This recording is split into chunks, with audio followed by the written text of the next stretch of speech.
welcome to La Vida Las Vegas podcast.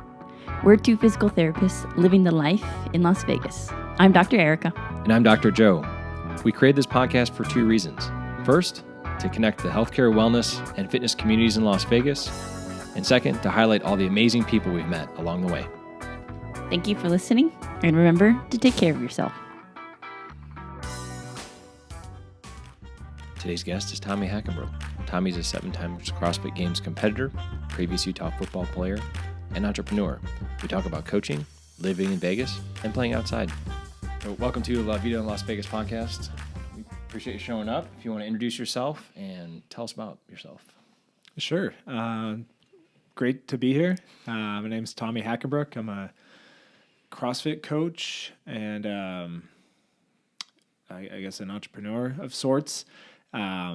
Met Joe and Erica, met you guys through the gym, coached you a little bit, and had some work done by you on my Achilles, which is doing much better. So thank you. Outstanding. Glad to hear that. So what brought you to Vegas? Work opportunity.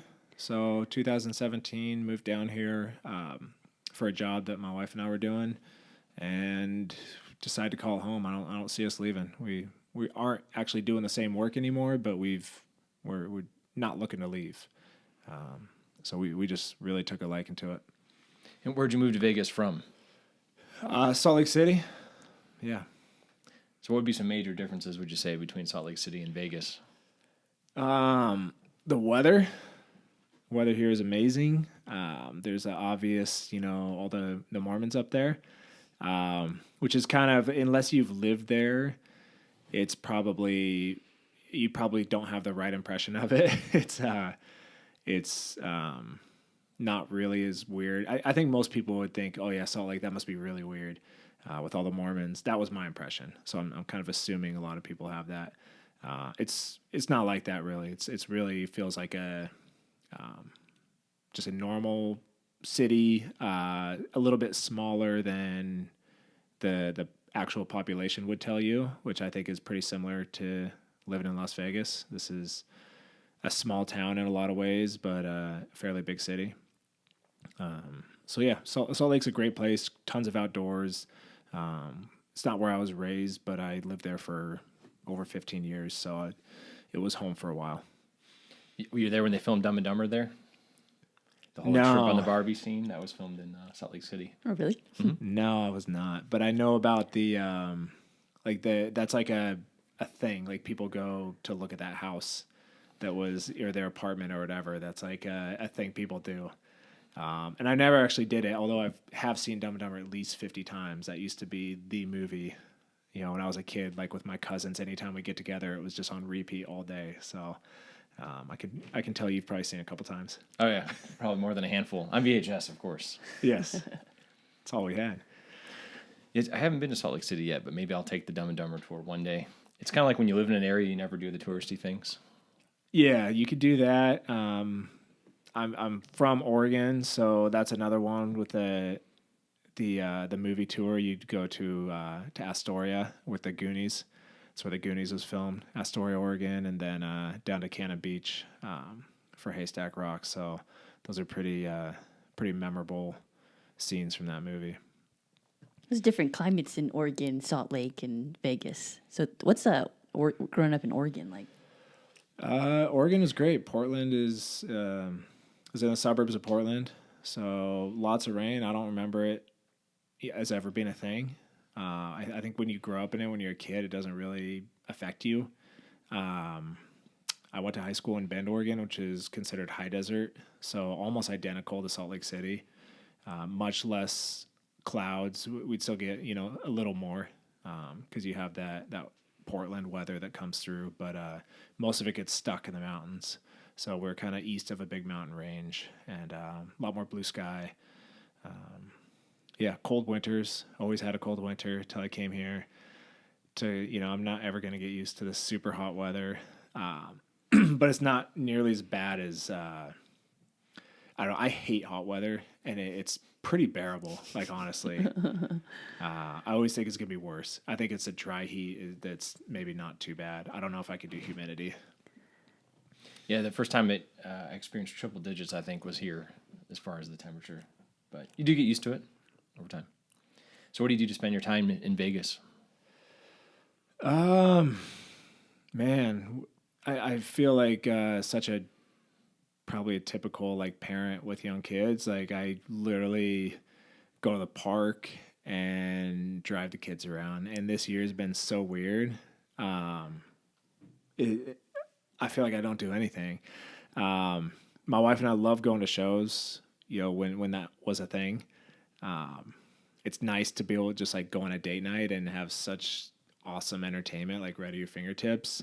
So looking forward to getting back to that.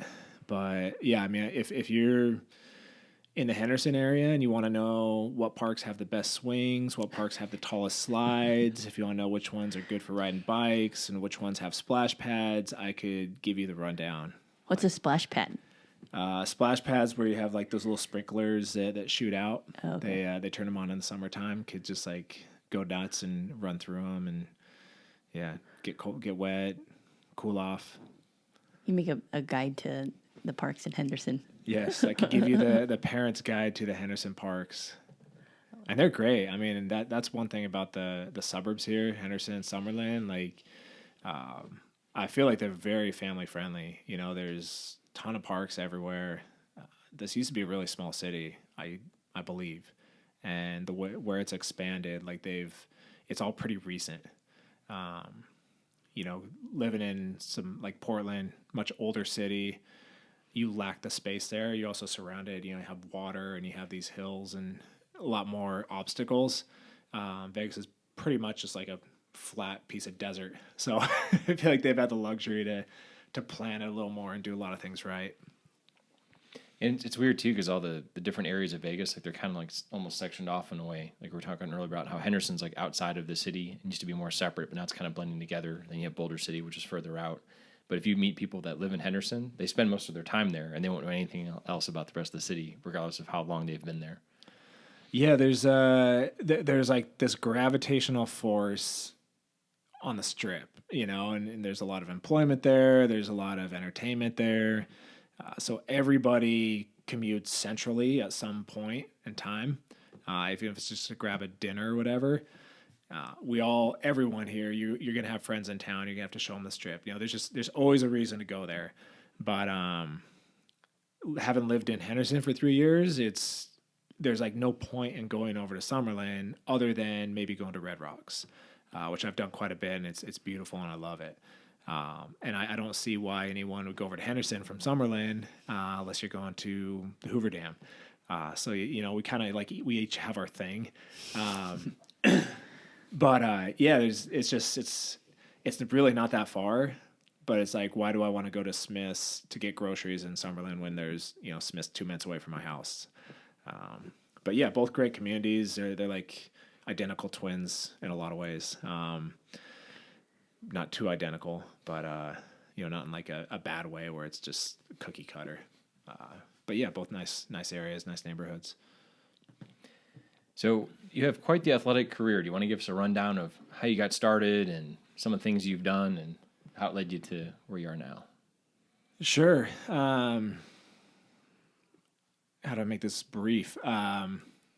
Basically, I was a multi-sport athlete growing up, and I guess CrossFit's been like my main thing. I'll start with that. I'll say I've basically always wanted to do everything. I don't know if it's attention deficit or if it's just a competitiveness, but I've always had more of an attraction to like getting good at all the sports instead of like just focusing on one sport and, you know, obsessing over it. And so I played everything growing up. I did everything, even the stuff I didn't get the opportunity to do, like you know, martial arts I wanted to do. I ended up doing that as an adult a little bit. Gymnastics was another one. Those are both pretty expensive and have from a family of 6 kids. So money was pretty tight. You know, we were on a budget.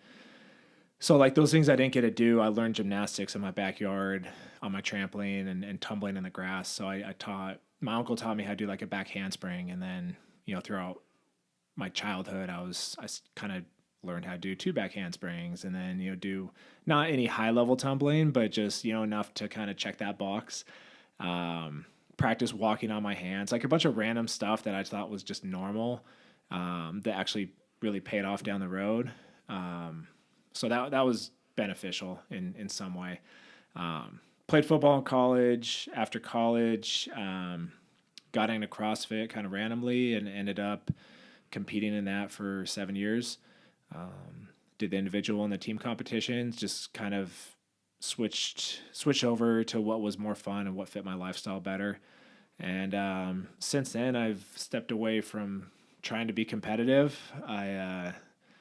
It's definitely, priorities always shift in life, and but I still find myself challenging, where I'm at right now. I look for challenges and look for different ways to kind of scratch that itch, because it doesn't ever really go away. And touch on your sports that you played growing up. Which multi-sports you said? Which ones did you play? If I'm just rattling them off, I played soccer, I played football, baseball, basketball, did almost every event in track and field. So that's kind of the long list. I had to stop playing soccer to play football. I had to make a decision because they were the same season. And actually, ironically, that was one of the toughest decisions I made as a kid. I really like soccer. It was a lot of fun. And I was going into my second year of the traveling, where you travel a little bit. And my parents kind of dropped the hammer and said, you can't play both, because a bunch of my friends were going to go out for football. We were 12. And it was excruciating debate over it forever. And then finally I'm like, okay, I'll try football. But, if I don't really like it, I'm going to go back to soccer next year. They're like, okay, cool. I came home after the first football practice, literally the first one. And I was just beaming, I'm sure. I was like, I'm playing football. Just being able to put on pads and run into people and hit them and tackle them. There's something just instinctual, just something inside me that really was kind of cut out for that. So that was pretty much the end of the, worrying about what sport I was going to play. Football is always my sport. And then I did the other ones because they were fun and I like being busy. Basketball was great. My grandpa was a basketball coach for decades, winningest coach in Oregon history, coach a bunch of different teams. And I just wasn't great at it. I'm the runt of my family. So I was an okay basketball player. Got worse, I think, progressively as I got older, just because I didn't focus enough on it. And then quit baseball because it was too boring. No offense to all the baseball players out there. And did track in high school. Essentially, I did that to get faster. Kind of towards high school, I realized I really want to play football. I wanted to play professionally. And so I figured if I did track and worked out with the sprinters, I'd get faster and that would help me. But while I was doing that, I also wanted to try everything. So I long jumped, triple jumped, javelin, pole vault, 300-meter hurdles, and then any running event under 400 meters. Yeah, 400 I feel like is one of the toughest track events. It was awful. The 300 hurdles were really bad too. 400 was terrible. Luckily, I wasn't good enough to do those a lot. I'd usually, occasionally do it in a relay when it was time to go. It was the last event of the track meet, the 400 relay. So every once in a while, they just throw you in it, be like, oh, we need a fourth person. And you always regretted it. Always regret it. It's the worst feeling in the world after you finish. But yeah, for those who know, they know. Yeah, with the 400. Oh my gosh. If you have to do pyramids in track, did you ever have to do that where you go 100, 200, 300, 400, and then you can descend as well? Yeah, maybe. We probably did. I usually worked out with the sprinters. Okay. I would kind of avoid the middle distance workouts. Yeah, 100%. If I could only do 100, 200, 300, I'd be very happy. But if we ever had to do a 400, I would absolutely hate it. It was just that feeling that you like when you're after you run the hardest 400 you can, you just want to vomit. It's just like I'm not built for that. I think those athletes are amazing because you reach that threshold of like your metabolic conditioning where you're like, all right, you're not really past like your like glycolytic cycle or like all your sugars and all that runs out. Then you have to go into the fat and like endurance type of thing. So that minute of like between like 50 seconds to a minute of all out stuff is just tough. Yeah. It's one event too where you can visually see, like you can see people go through their ATP phosphate cycle and their glycolytic, and you can literally see because their body changes. Like you can see right at that point where all of that is expired, and like their legs just stiffen up. It looks like a completely different person running the last 100 meters than the person who ran the first 300 meters. And it's a lot of fun to watch. Oh yeah, definitely. Not fun to do. Do you feel like it's kind of like that when you're a coach and you're coaching your classes and you're watching people like either pick their weight or like watching them make their decisions? You're like, I wonder how that's going to work out for Bob over there. Yeah, coaching CrossFit, like it's fun because you have such a variety of people you're coaching. It's also challenging for that aspect. Anytime you're coaching, it can be challenging because you got to figure out the right buttons to push with the right personalities and also the right ability levels. But yeah, having such a huge spectrum, like having a class of, you have 2 or 3 people who literally never worked out ever, like ever. And they're in their first month of CrossFit training. So you're trying to have them, do box jumps and, push-ups and, maybe some barbell snatches, really simple stuff.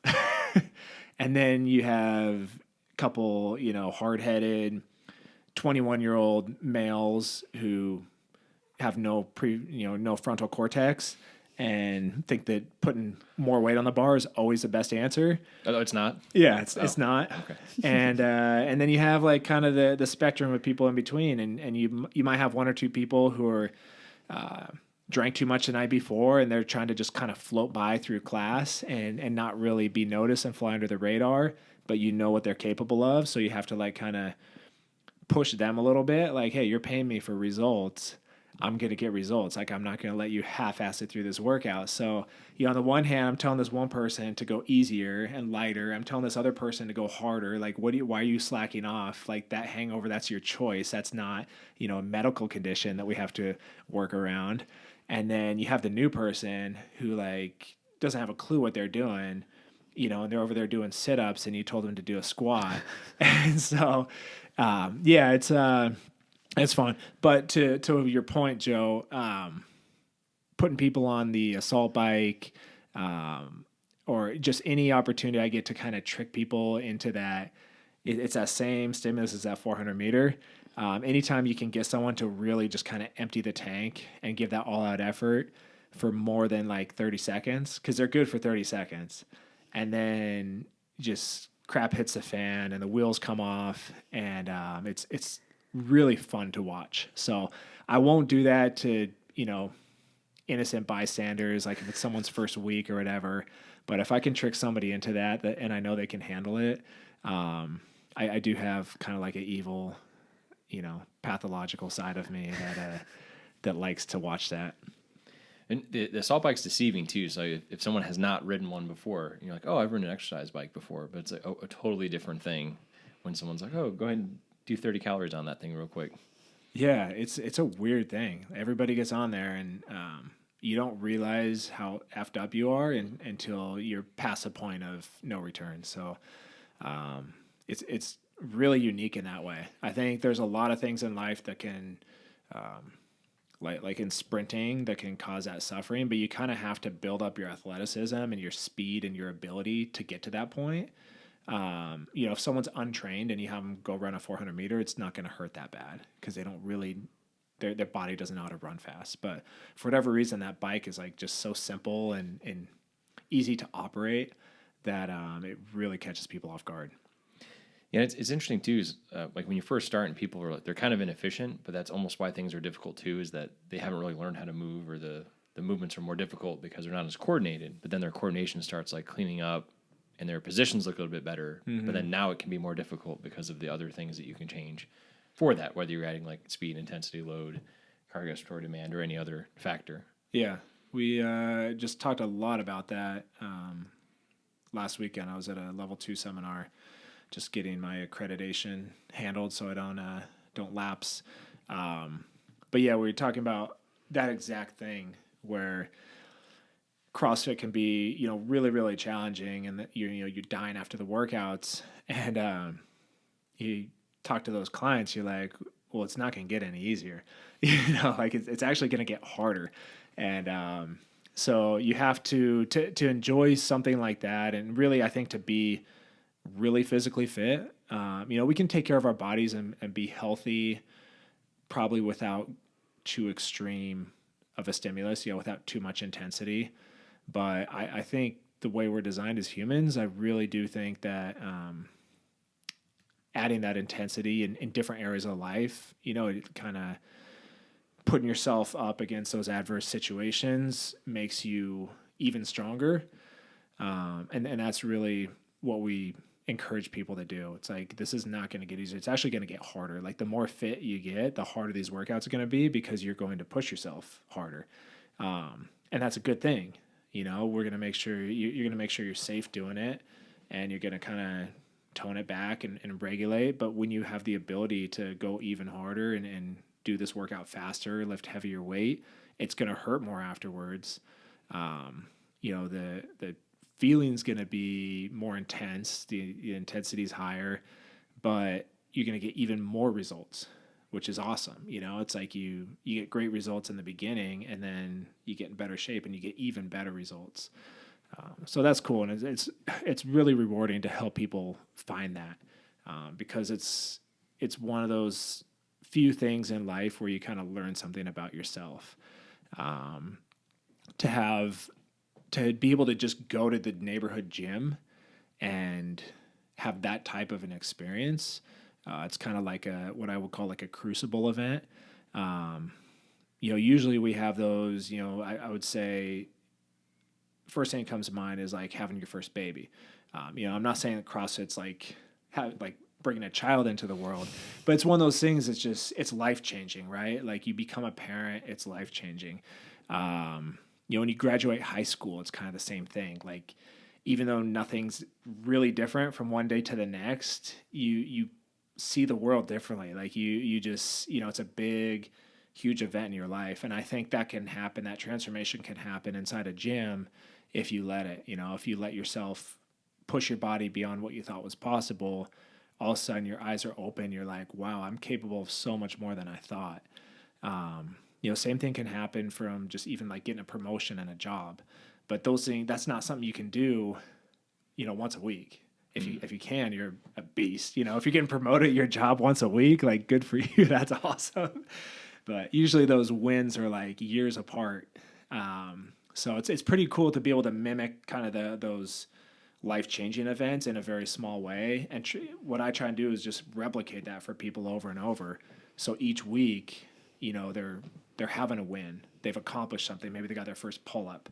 I feel like that's something that can really benefit them outside the gym. And that's deeper, it's more meaningful than having a six-pack or adding an extra inch to your biceps or something like that.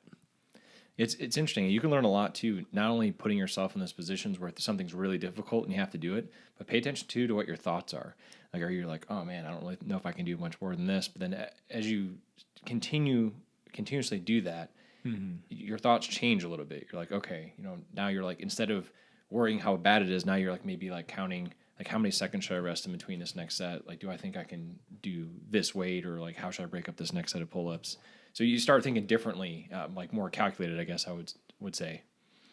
Yeah, I mean there's tools, there's courses people pay big money for. There's all kinds of free online courses, and mental toughness and mentality training, and those are all skills you can practice on your own on a daily basis. And if you have a really good coach, or even if you have a really good workout partner, it doesn't even have to come from the coach.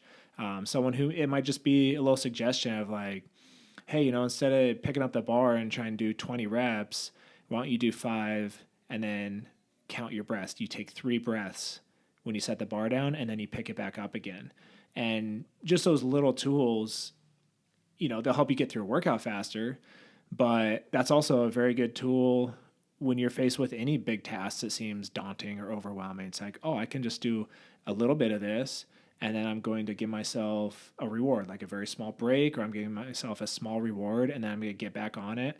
I wish I had those tools when I was studying for papers or writing papers in high school, because I was the absolute worst. It was too overwhelming and too daunting. I just would never start the damn thing. Till the night before. Yeah.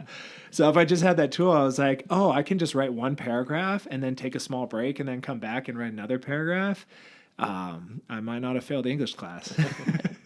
Can you talk about your, mindset / training, comparing your athletic career in college and CrossFit, like training for the CrossFit Games? How has that shifted, and what maybe some of the differences from your football training to your CrossFit training? Wow. Yeah. So just the mental toughness aspect of it, or just how is a mindset different in CrossFit than it is in football? Both. Yeah. I think both? really I just want to have some discussion around your college career and how that has maybe changed for you after you started CrossFitting and doing a little bit more individual type of training, because football is a team sport, but it's still, you train your body individually, right? Yeah, no, absolutely. There's so many differences between the two, and a lot of them are associated with where I was at in my life, but also the structure of the training. So football, you are completely reliant on your coaches, to structure your day for you, structure your workouts, tell you what to do. You also have to be responsible. You can't just be, the term we would use is a slapdick. You can't just be a slapdick and, not show up and not study film and do these things. But for the most part, those coaches were your leaders. So the biggest difference that comes to mind is the whole CrossFit thing for me, and for anyone who competed during that time span, 2009, 2015, 2016, there's very little direction. There weren't really coaches. That was a thing that kind of evolved, and it started becoming somewhat of a norm for a CrossFit athlete to have a coach. I'd say maybe around 2016, 17. It definitely existed before that, but it wasn't common. Most people would, their trainer, I guess, at their gym was kind of their coach, but that person wasn't helping them prepare mentally. That person wasn't, helping them plan out and map out their year of how to be successful and how to achieve that goal. They were just coaching them in the gym. So when I say coach, I'm talking about someone who's responsible for being your leader and giving you the map and helping you get to where you're going. So that was the biggest difference as far as I guess what resources were available. And then so in CrossFit, I was completely responsible for myself. But the similarities, of having to put in hard work every day, and more than that, compete every day. That was one of our big mantras early on in college. Compete. It was one of those words up there on the wall in the team meeting room. Compete every day. So you have 105 guys on the depth chart. There's usually 22 starters. So it gives you, if you run some numbers really quick, you have 4 to 5 people at every single position on that depth chart. So that means you come in and, on the team, maybe you're a big recruit, maybe you're not, but there's probably at least 2 guys ahead of you, maybe 4 guys ahead of you. So if you're not competing every day and trying to beat that guy in front of you, and it's not just, it's not just in the drills when you're in, you have to beat them in the film room. You have to pay attention. You want to beat them in the warm up. It's literally, if you're not trying to be the fastest on every single sprint in the conditioning and in every drill and in every lift in the weight room, someone's gonna beat you out. Because all those other guys are doing the same thing you are. You just have to do it better. So the competition and living and thriving in that type of environment, that when I decided to compete in CrossFit, It was weird because a lot of the competition was virtual. There weren't people in my gym pushing me that were like games athletes, at least not at the beginning. And so maybe this is just in my nature, but like my first 6 months of CrossFit, I would see what the workout was. And a lot of us, like, we see the workout and we go online and look and we want to like kind of wrap our head around it, you know? This is like early on when people were just starting to post videos to YouTube and whatnot.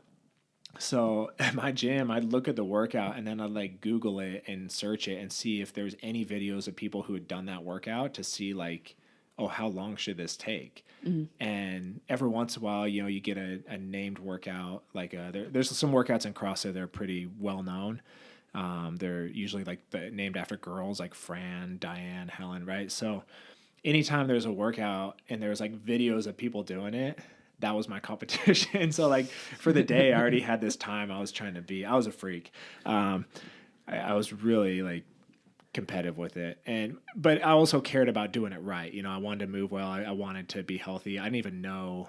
I actually started doing that, like, I think before I wanted to go compete at the CrossFit Games.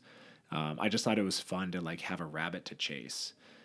And then sometimes that person would be in the gym. It's not like I won all the workouts in the gym. Like oftentimes there were people faster than me, but that was just my mentality. So yeah, the competitiveness of it was huge.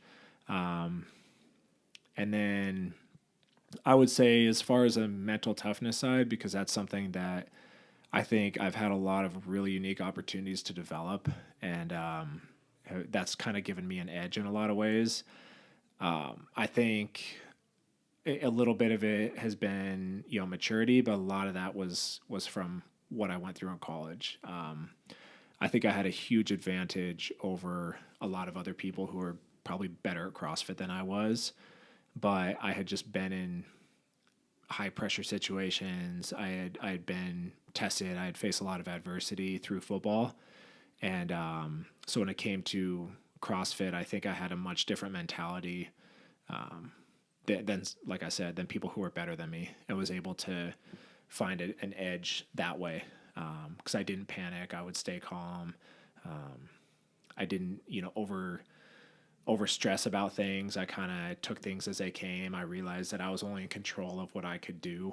I didn't worry about like external factors. And that was a huge thing. That was another mantra in college with my coach. It was do your job. Everybody, you know, do your job, do your job. That was what he'd say before games. That was our thing in practice. Like, don't worry about what the other guy is doing. You know, just do your job. And if everybody does their job, it's a team sport, right? There's 22 of you. So if everybody focuses on what they can control, does their job the best of their abilities, we'll win games. And we won 12 games and never lost that last year. So that kind of stuck with me. I was like, oh, this actually works. What position did you play? I was a linebacker. Okay. Yeah, I was a little bit bigger back then than I'm now, but I'm happier now with a little smaller frame. Makes gymnastics easier, probably. Yes. Yeah, I actually hated being that big. It was just a constant chore to eat nonstop, trying to keep the weight on. Were you doing back handsprings as well when you were a linebacker? I could still pull off a backflip. It wasn't pretty. But yeah, I actually was. I did my first muscle up in our college weight room.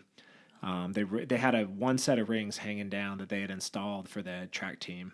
The pole vaulters would practice on them or whatever. And so I kept looking at them, you know, every day. I'd be like, oh, those rings are still there. And then I knew what the iron cross was from gymnastics. That's like the very well-known move, right, for the rings. I was like, I wonder how hard that is. I'm sure it's like really tough. Vince Vaughn did it in old school. Yeah, he did it pretty easily. But I was like, that's got to be like one of the hardest things to do in the world, like in athletics, and it probably is. And so I was like, I was just curious, you know. So I was like, well, I want to try it. And then I went over the rings, and I realized I was hanging from them, right? I'm like, well, shit. If I want to do an iron cross, I have to like get up so I'm above the rings. And I didn't know how to do that. I didn't have a ladder. So it's like, if I want to see what this iron cross thing feels like, I need to get up there. So I just started swinging on them and pulling and, trying to do a pull up. And I think I just like Mario kicked my legs and just somehow muscled my way up and got up there on the rings and started to go into Iron Cross and whoop, just fell right through, of course. Knew that was going to happen. But that was my first ever muscle up was just messing around on them, just trying to figure out what the heck I was doing. Oh, that's awesome. So what's something that you've learned, but you wish you knew sooner? I wish I knew how important your hamstrings are. I'm pretty sure like 99% of my issues, injuries, imbalances have come from having weak hamstrings and not doing deadlifts at a younger age. I like that. Did you do deadlifting in football? Like, no? You guys didn't deadlift at all? Deadlifting was not a part of any program until I was 27. Everything in football for me growing up, I'm sure some people had better training programs. Everything I did was back squat, power clean, and bench press. Everything revolved around those 3 lifts. So we maybe did some accessory work like in college, some hamstring work. I'm sure we did, but it was never. I had gotten so out of balance, so quad dominant, like at a very young age, just from only squatting. And even my cleans, like I don't think I was really using my hamstrings much. I see people who come in the gym now, and I'm like, that's how I used to move. So, yeah, it was never part of a program, unfortunately. I wish it had been. I think it's amazing to see the progression of exercise and programming and training in general, especially in the weight room, that has evolved in the last probably 10 years. Yeah. I want to say through social media, through just people being more aware that the deadlift exists. Yes.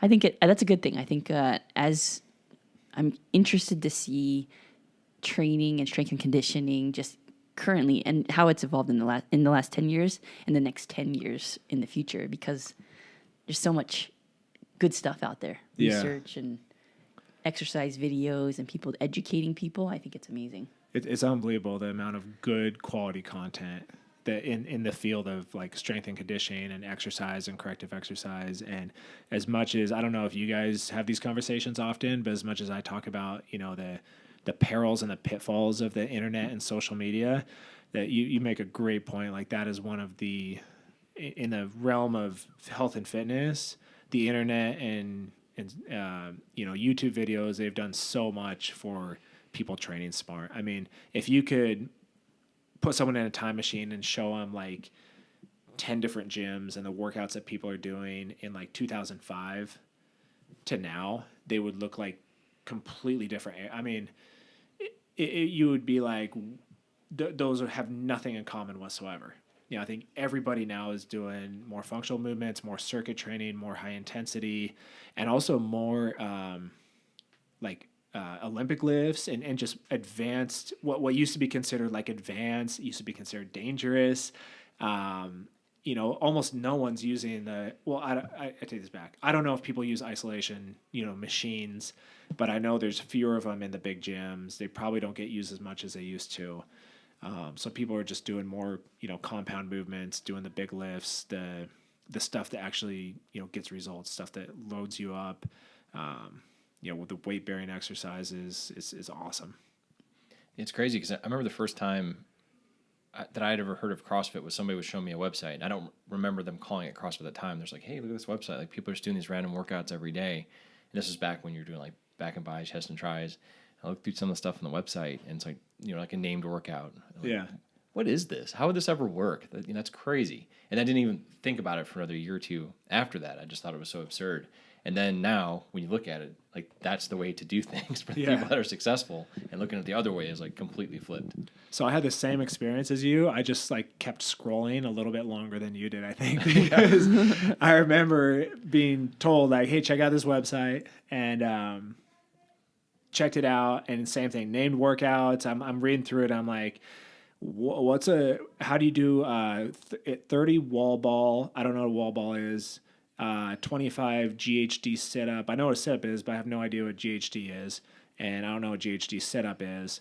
And then run 400 meters, 5 rounds. I'm like, how could anyone do that? Because I don't know what those first 2 movements are. And then it's not humanly possible to sprint 400 meters and do anything afterwards. so how is anybody doing like 5 rounds this? I didn't realize that you just, kind of run at like a slower pace. Because to me, run 400 meters means literally like sprint 400 meters as fast as you can. So I kept scrolling. And I scrolled down. I saw about 20 workouts. I had no idea what they were or how to do them.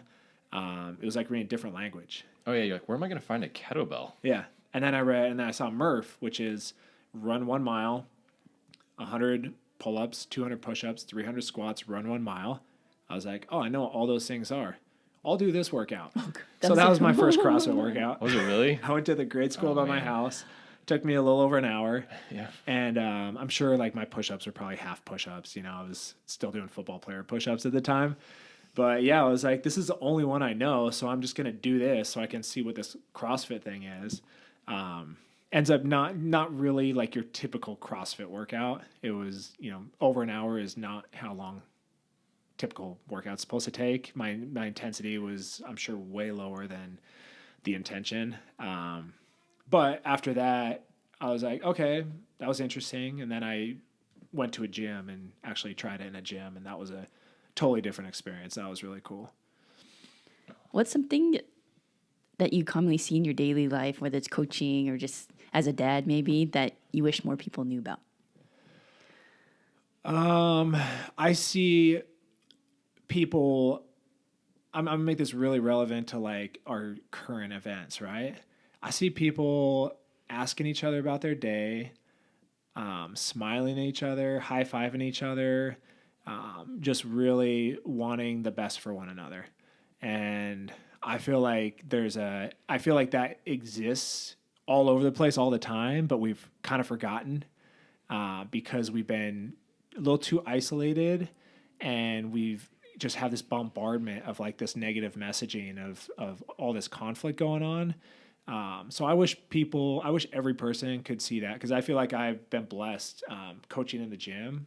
I think I see this a lot more than the average person.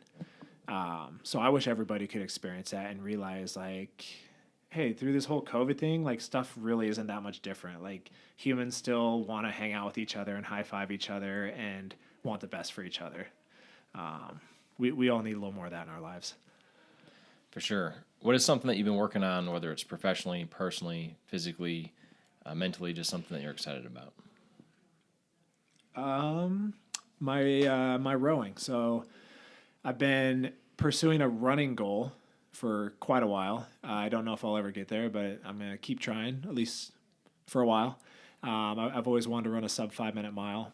So I think it's because my dad's always kind of messed with me, saying his fastest is 5:14, and I've never gotten that low. So it's like just your typical like male ego thing. I want to one up my dad. But I was having some calf issues, as Joe knows, because he's helped me with that. So I spent 2 months. I was like, I'm going to pick a different goal so I'm going to take some time off of running, but I don't want to lose ground. So I'm going to pick something that's going to make me have the best chance to get better at running once I start again. So I started rowing really consistently for 2 months. I trained for a 2K row because that's a tough distance. It's that 6 to 7 minute range, which is close to the same stimulus as like running a mile. So I was like, this will probably have some carryover. And I was able to knock about 13 seconds off, which isn't a ton, but it is. Like it's 13 seconds on a 2K row is a pretty good improvement. So I was really happy about that, and had a lot of fun doing it. Very cool. And what's something that you want to leave listeners with? Let's see. I want anyone who's listening to this to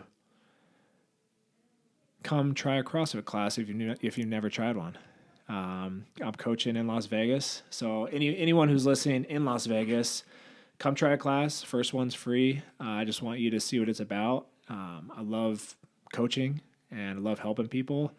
And so, yeah, if anyone hasn't done it and wants to, see what's up, come try it.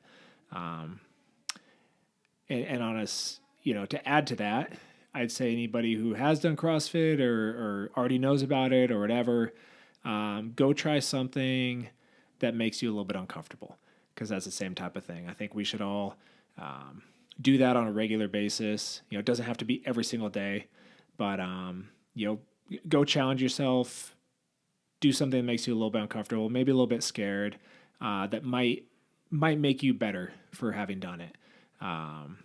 So yeah, that's my challenge to everybody listening, and I will do the same thing. And feel free to check back in with me. I will, I will do something that makes me very uncomfortable tomorrow. I love it. And another question we ask all of our guests: what's your favorite cheat meal? Ooh, my family apple pie recipe is like that's all time. That's not a cheat meal though. That's like apple pies like Thanksgiving, Christmas, birthdays. That's kind of our thing. Here's a little confession. I used to just pound pints of Ben & Jerry's ice cream when I was trained for the CrossFit Games. So almost nightly. Like my typical routine was I get done coaching at the gym in the evening and I'd walk to 7-Eleven, like right next to the gym, get a pint of Ben & Jerry's, and then sometimes I'd eat it on the way home. It'd be gone by the time I walked through the door. Sometimes I'd wait till I got home. But yeah, like I could just pound those. And I don't know if I was at a calorie deficit or if like by the end of the day I was just, kind of fried and just needed to cope or whatever.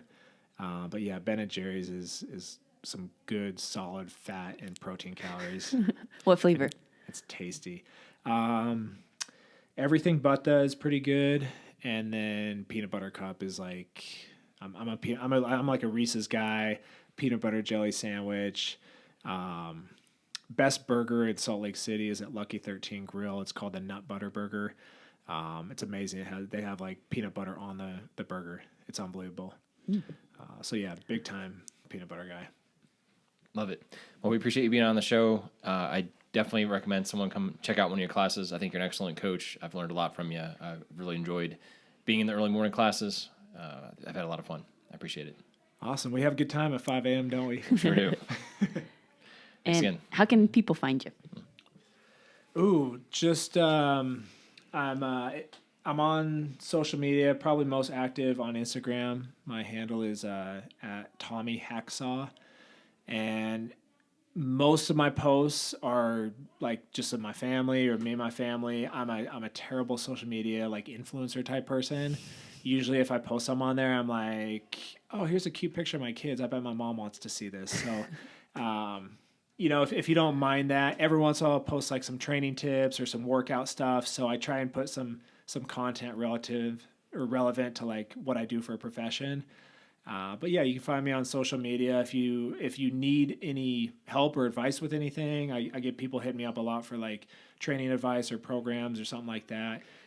You can just shoot me a DM. I'll send you my email address. I honestly love having people reach out. I just love helping people. I'm definitely a coach at heart. I love it. Thank you. Yep, we really appreciate it. Thank you. We'd like to thank you for listening to La Vida Las Vegas podcast. We hope you enjoyed the time with our guests as much as we did. It would help us out so much if you could share, subscribe, or review our podcast or any combination of the three. Thanks again, and remember to take care of yourself.